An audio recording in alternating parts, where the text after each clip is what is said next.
In Georgia, Republican Secretary of State Brad Raffensperger just wrapped up a press conference a few moments ago where he assured voters the state is ready for tomorrow's ballot count. More than 4 million people have already voted in Georgia, but his office is facing a slew of allegations, many from within his own party. CNN's Nick Valencia joins us now from Lawrenceville, Georgia, just north of Atlanta.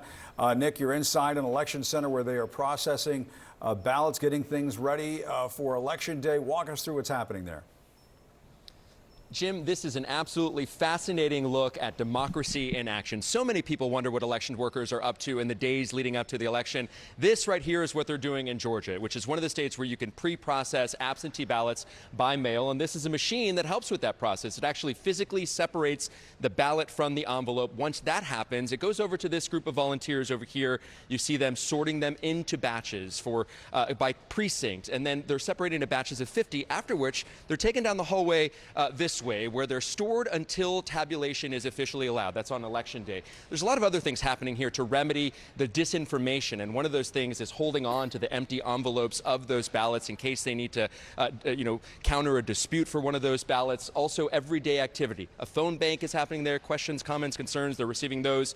And then there's registration of new voters. Of course, those voters aren't going to be allowed to vote on Election Day, but that's a process that happens anyway. If that wasn't enough, you have this room over here. This is the war room. That's where the Board of Elections is going to be. A lot of talk about the boards of elections here in Georgia. 2 Republicans, 2 Democrats, and an independent on this Board of Election. They, of course, are in charge of certifying the election. And this is something, Jim, that I found super interesting. This is a new addition this year to the election cycle, a Zen Den. It's going to be stressful. This is a peaceful place for those election workers, just to step away during this process. And I want to introduce you to one of the people that's going to be very busy tomorrow here. Zach Manifold, you're the election supervisor. I was just talking about disinformation and already you saw a Russian campaign of disinformation last week. There are people out there, despite what you say, they just don't believe you.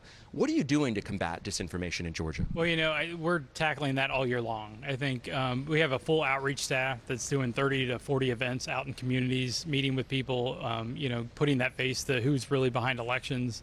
We're working with our social media team, like you said last week, trying to hurry up and knock down that fake video that popped up here in Georgia. So we're constantly, it's nonstop. And then here at the office, as you can see, it's purposely built wide open. You can actually see the life process of a ballot coming in our door from the mail, all the way through the process, all the way following it up front to get scanned and tabulated. This isn't some sort of shadowy process, run by shady individuals here. These are your neighbors. You were talking to me off camera about who's working and who's volunteering here tomorrow. Yeah, I always tell people to remember who you see when you go to your polling location. At the end of the day, there's 2,000 volunteers just here in Gwinnett County that I need, grandparents, PTA parents, your firefighters, your teachers. Those are the people volunteering on Election Day. That's who you're going to see in a polling location.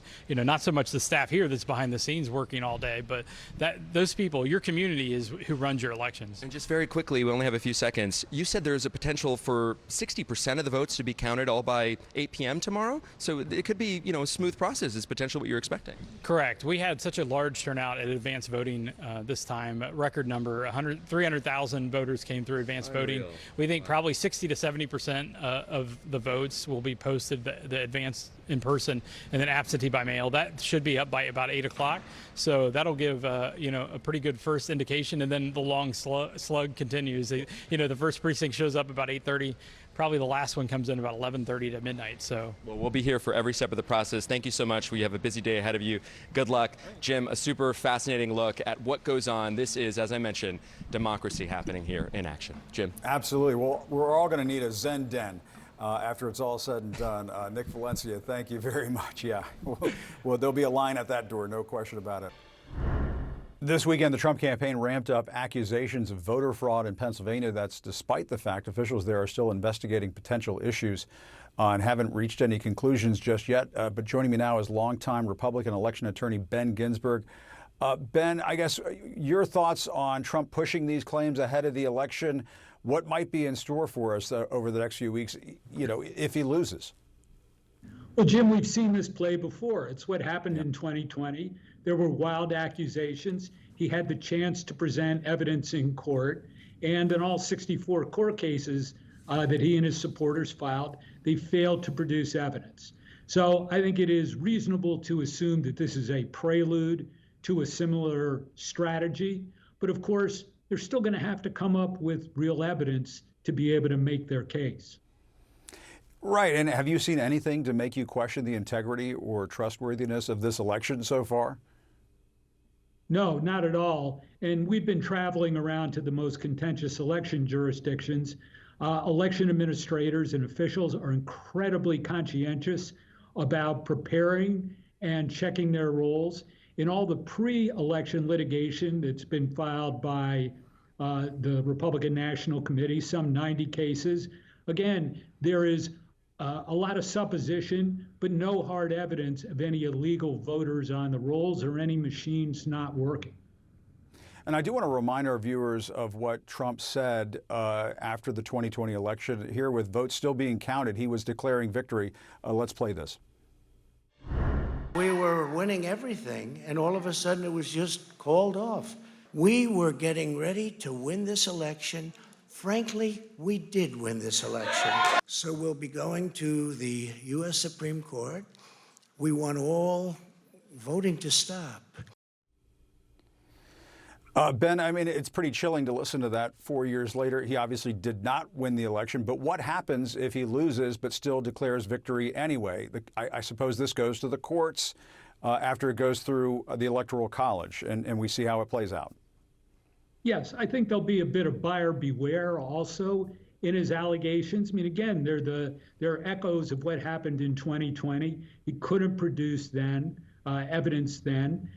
He will go to court. We'll see if he can produce evidence. You should remember what happened in the first week after the 2020 election. There were wild allegations of fraud. Rudy Giuliani before the Four Seasons Total Landscaping Company, the press conference at the RNC, again, really sort of bellicose accusations of fraud, none of which turned out to have any substance. And so I hope that will figure into voters' consideration of the charges they're going to hear. And I mean, he had a Supreme Court that was stocked with his justices the last time around. They didn't intervene on his behalf. Is that in part because when you go through, I mean, you can go through the election process and make any claims that you want, but when you go to court, judges at every level possible, they're going to want to see evidence. I mean, there's just no, you can't play that game in front of a federal judge. No, you can't. And in 2020, judges appointed by Republican and Democratic presidents alike, including Trump-appointed judges, did what they are supposed to do and look at the facts and the law. And since there were no facts, very few of them actually got around to having to deal with substantive legal issues. And I suppose there's just an army, there are armies on both sides that are ready to duke this out. I mean, and I mean, you're going to have a lot of boats and vacation homes named after this election, I would assume, after this is all said and done. If it's a contentious rate. What's that? The Society of Hourly Billers is not disappointed with with this outcome. Yeah. But yes, there will be lawyers on both sides. And in an interesting development, Donald Trump's got pretty good lawyers working for him pre-election, but he did in 2020 as well. And those lawyers started to peel off and be unwilling to bring cases when there was no evidence, but the Trump campaign insisted that they bring cases. Many of the lawyers who did bring the Trump cases post-election have run into some problems with their local bar associations for just that, presenting cases without the required evidence. That's right. Most notably, Rudy Giuliani. I mean, that's Exhibit A and all of that. Ben Ginsberg, as always, thank you so much. Really appreciate it.